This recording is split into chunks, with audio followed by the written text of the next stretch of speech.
नमस्ते दोस्तों। आज हम जानेंगे पॉक्सो एक्ट के अंतर्गत जो बालक है, जो चाइल्ड है, उसके कथन के रिकॉर्ड करने का क्या प्रक्रिया है, बालक के स्टेटमेंट को कैसे रिकॉर्ड किया जाता है, मजिस्ट्रेट और पुलिस का क्या ड्यूटीज़ है। ये चैप्टर 6 के अंतर्गत आता है। पॉक्सो एक्ट में चैप्टर 9 है और सेक्शन है 46।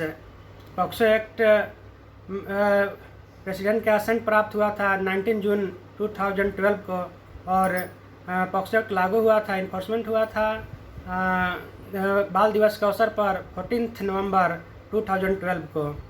आइए जानते हैं कि सेक्शन 24, 25, 26 और 27 में क्या प्रक्रिया है, मजिस्ट्रेट और पुलिस का क्या ड्यूटीज़ है, पुलिस को क्या सावधानी बरतना चाहिए स्टेटमेंट ऑफ चाइल्ड को रिकॉर्ड करने में, जो पीड़ित है उसको उसके स्टेटमेंट को रिकॉर्ड करने में उसको क्या सावधानी बरतना है, इसके बारे में हम जानते हैं। तो सेक्शन 24 जो है वो बताता है कि स्पेशल जुवेनाइल पुलिस यूनिट या पुलिस अधिकारी के द्वारा बालक के कथन को कैसे रिकॉर्ड किया जाएगा। तो उसमें सेक्शन 24(1) कहता है कि ऐसे बालक के कथन को रिकॉर्ड करने के लिए पुलिस अधिकारी या स्पेशल जुवेनाइल पुलिस यूनिट को उसके निवास स्थान पर जाना चाहिए, या उसके ऐसा बालक जो जहाँ पर प्रायः निवास करता हो या जहाँ बालक का इच्छा हो, वैसे स्थान पर जा कर के बालक के स्टेटमेंट को रिकॉर्ड किया जाना चाहिए। और दूसरी बात, अगर संभव हो तो महिला पुलिस अधिकारी के द्वारा ऐसे बालक के कथन को रिकॉर्ड किया जाना चाहिए। सेक्शन 24(2) कहता है कि जो पुलिस अधिकारी जो बालक के कथन को रिकॉर्ड करने जाएगा, जो स्टेटमेंट ऑफ चाइल्ड रिकॉर्ड करेगा, वो उनको पुलिस अधिकारी को इन्फॉर्म में नहीं होना चाहिए। पुलिस की वर्दी पहन करके ऐसे बालक के कथन को रिकॉर्ड नहीं की जाती है।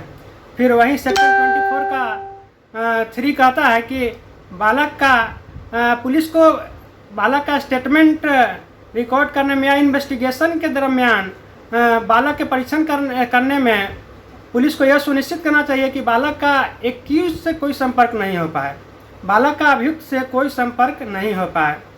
और वहीं सेक्शन 24 का 4 कहता है कि ऐसे बालक को पुलिस चौकी में रात्रि के समय किसी भी स्थिति में डिटेन नहीं किया सकता है। डिटेन माने वहाँ पर रात्रि के समय नहीं रोकना है ऐसे बालक को।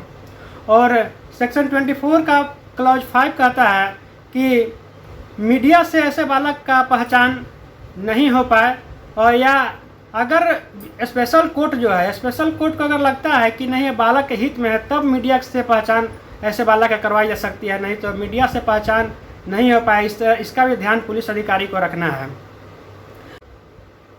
सेक्शन 25 बताता है कि मजिस्ट्रेट के द्वारा बालक के कथन को कैसे रिकॉर्ड किया जाएगा। The statement of child, magistrate का क्या ड्यूटीज है स्टेटमेंट ऑफ चाइल्ड को रिकॉर्ड करने में। तो यह सेक्शन बताता है पॉक्सो एक्ट का कि मजिस्ट्रेट अगर सेक्शन 164 के अंतर्गत अगर स्टेटमेंट ऑफ चाइल्ड रिकॉर्ड कर रहा है तो वह मजिस्ट्रेट यह ध्यान देगा कि बालक के शब्दों में ही, in the words of child, बालक के शब्दों में ही स्टेटमेंट को रिकॉर्ड करेगा। और दूसरी बात कि जो सेक्शन 164 में प्रोविज़न है सीआरपीसी में कि एक्यूज्ड के वकील की भी उपस्थिति जरूरी होती है, लेकिन वह यहाँ पर नहीं लागू होगा। जो सेक्शन पॉक्सो एक्ट के अंतर्गत स्टेटमेंट ऑफ रिकॉर्ड करने में एक्यूज्ड की वकील की उपस्थिति जरूरी नहीं है।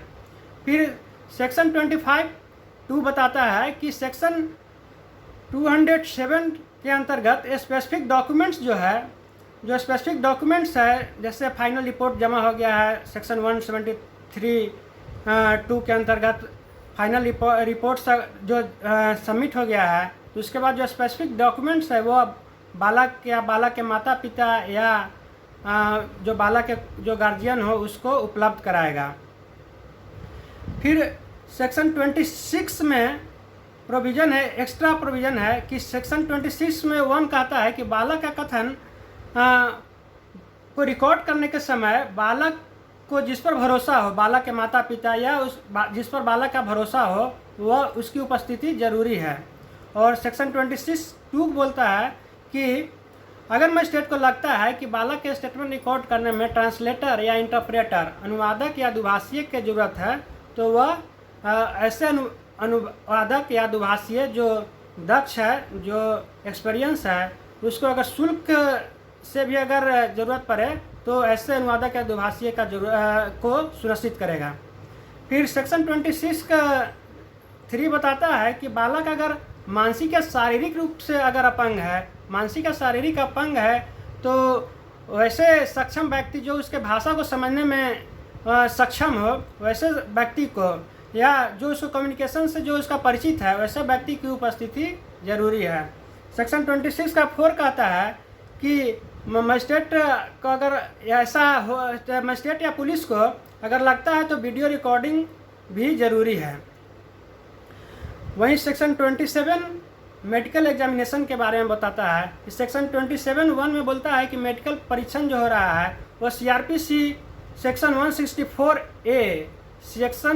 164A के अंतर्गत किया जाएगा, और यह ज़रूरी नहीं है कि FIR या कंप्लेंट कोई हुआ ही हो, अगर नहीं भी हुआ हो तो मेडिकल होगा।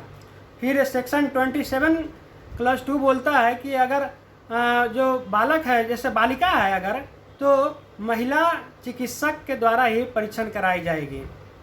सेक्शन 27 का 3 बोलता है कि मेडिकल वैसे व्यक्ति के समक्ष होना चाहिए जहां पर या तो माता पिता है बालक का, या बालक का जो भरोसेमंद व्यक्ति है वहां पर उपस्थिति जरूरी है। वैसे व्यक्ति के समक्ष मेडिकल के दरमियान वैसे व्यक्ति का उपस्थिति होना जरूरी है।